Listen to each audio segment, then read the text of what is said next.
where do I start with pricing my work?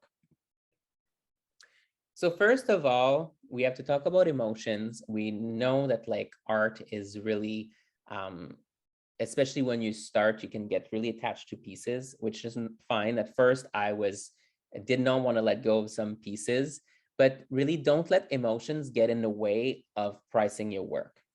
So step back and look at it as a product. I know for many artists that's difficult. I know we want to do art for art.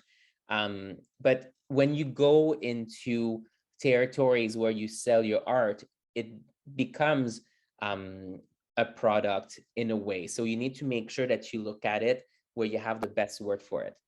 If the piece is too sentimental, perhaps it's not the right time to sell it, or perhaps it's not something you should sell. If you really like that piece and you're so attached to it, maybe it's not the right time, because it's not going to be the best indicator of like how you value your work, because you're thinking too much with your emotion. Also, you have to have the confidence in the price that you set and stand your ground. It's going to happen a lot that people will tell you, oh, well, I want it, but like, I want a deal on it. Or it's not, I want like to have a little less, or how about I get a 2-for-1? People do negotiate art a lot. It's okay, but at the same time, it's your product. You know, if you go to the grocery store, you don't necessarily negotiate how much you pay for your bananas.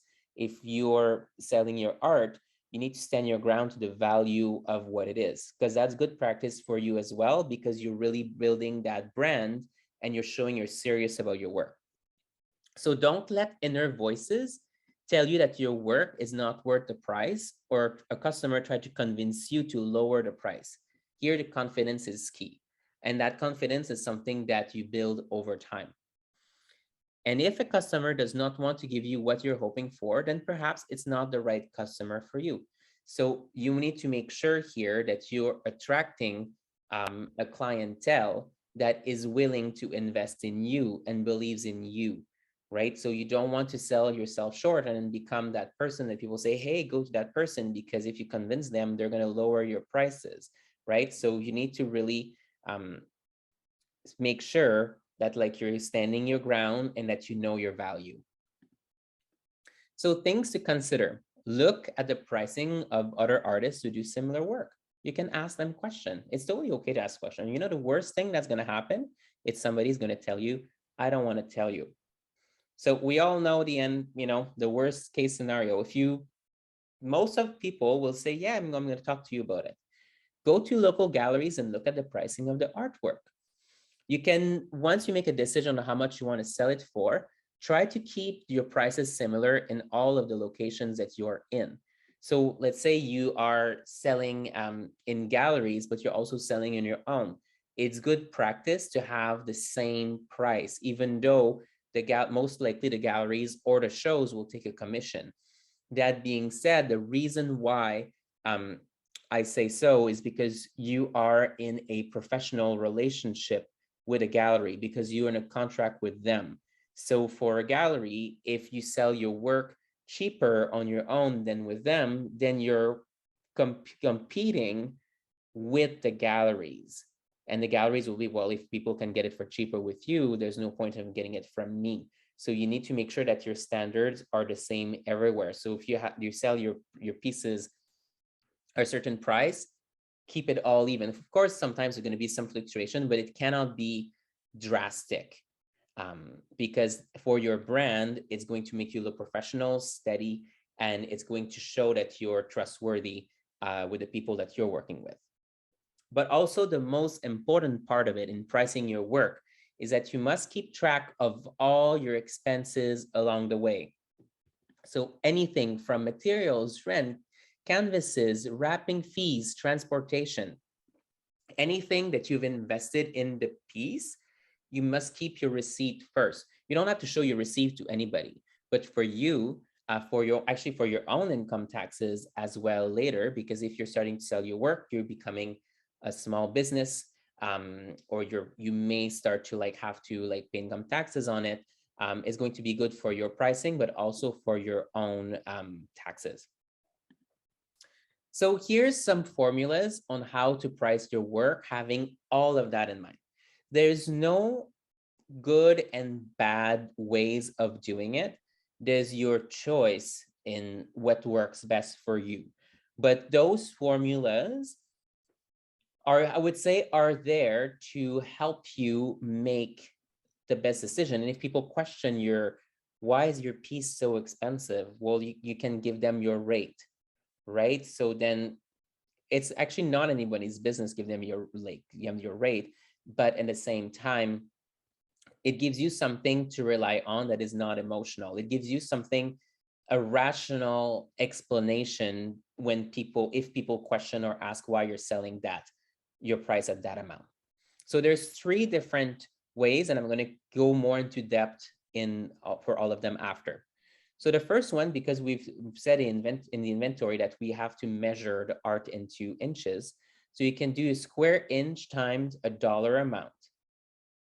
You can do the hourly wage times the hours spent plus the cost of materials, or you can do the 8 times width times a multiplier of your choice, depending on what you're selling for a sculpture, let's say. Those are 3 different ways of doing it. And for me, it would really depend on the type of work that you're doing. So this is the number 1. So the formula 1 is square inch times dollar amount. I would say this is a personal comment. It's not something that I would say is like the way to go. As an abstract painter that paints on various sizes, mainly bigger sizes, it's the one that I go for because it's the one that makes the more sense for my style of art. So basically you multiply the width of the work by the length, then you multiply this number by a dollar amount. So I'm just going to give a $1, let's say. You say you charge $1 a square inch. Then if you're selling a piece that is, I don't know, 10 by 40, then times 1. So then like 10, so basically your piece would be $400. If you sell a piece that is 10 by 10, then it's $100. So every time it's by 1. And if you reach a different level and you make a lot of sales and you're being picked up by more different galleries, and then you're having steady income and people are coming back to you, then you can increase your fee to, let's say, $1.25. And then you tell everybody now your fees are up to like 10 by 40 times 125 is your fee. So choose a dollar amount that works for you depending on your experience. So maybe you want to start at $1 a square inch. So your dollar amount can also change according to the style or size. So round up to the nearest 100, so up or down, that's your choice. And then add the materials. And then double the amount according to the commissions galleries take. So this is your actual like price, right? So like, for example, 10 times 40, so you have $400, and then add your materials and costs, because at 10 times 40 is how much you make. But also galleries will take commission out of that amount, right? So if you don't double the amount for the materials, that means that like you're going to get even less because you need to cover your material from the remainder, from the difference of what's left after the galleries take their cut, right? So you need to make sure that at the end of the day, you're able to make profit after the cut and that the galleries take and the materials.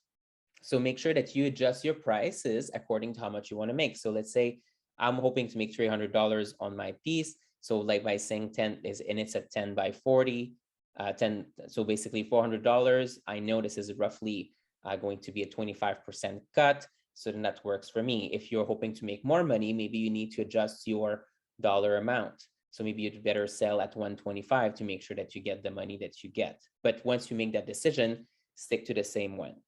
So again, that's something that works for me being an abstract painter, because it's not something that I spend necessarily, because the way I do my art, there's so many layers of paint and texture. And so I can't really, for myself, measure it by time, because sometimes I will only work on it for 10 minutes because I need to let it dry before I add another layer. So it's really hard to calculate with time. So it's more costly in terms of materials, because I need a lot more paint to create pieces that are, let's say, 4 feet by 6 feet tall, compared to like a different piece of work that would be more of a smaller watercolor that you could have taken hours and hours to make. So maybe a watercolor that you take a lot of time to create, maybe that's not the formula for you, because then your pieces will always remain the same price. If that's the, so here, I have the formula one. I have an example here, 24 times 30. So it's like 1,200 square inches. So, and here, so basically you can round it up. I think my math here is not right, so let's skip that one. I gave you an example before. Let's go to number 2, the hourly wage. So this is something that when I do, let's say, more watercolors or more figurative work, it's something that, necessarily not watercolor, but more like something figurative, something that you need to like really, if your type of art is like you spend a lot of time on something and it takes me more hours, that's something that I would do. So make sure that you're getting money for the hours that you work, and choose your hourly rate. So let's say you work for $25 an hour. That's your rate, and adapt it if necessary. And then look to see what's comparable artists are charging for their art to set an hourly rate, and then add the cost of your material. So if you're doing a 10 by 12, but it's taking you 25 hours, you're definitely going to make, so it's going to be 25, let's say, times 25, compared to the first formula, 10 by 12, you only make 120. So that's, if 25 bucks an hour, that's like you're only getting paid for 4 hours. If you work for 10 hours, then that's not fair. And then your art is always 120 no matter what you do. So if you're doing something that is naturally much more detailed compared to me, that is just like big expressive pieces, it's a little different. So you got to pick the one that really works for you. And then if you have more questions on this, and if you actually need something else to rely on to support your decision in pricing your work, I would go to CARFAC. So CARFAC is great to learn about copyrights. They support artists. They have workshops for artists. I'm a member of CARFAC. I think as an artist, it's important to be in there. Basically, they are creating standards in Canada for artists, to make sure that artists are paid for what they're worth. So let's say if they're doing a workshop, or if they're doing if they're showing in a gallery where they're not selling their work, but they're paid for their art to be there, there should be a specific fee that is regulated, that galleries or places should pay you. They may not pay that much, but when they're asking you, hey, how much do you want for it, and put it on you, and you're feeling not really experienced, and you're kind of like, I don't know, maybe $100, where technically, according to CARFAC, if you go to those regulations, it's much more, you should be paid much more. I would always recommend that you go on their site to look at how much an artist at your level and what you're doing should be paid.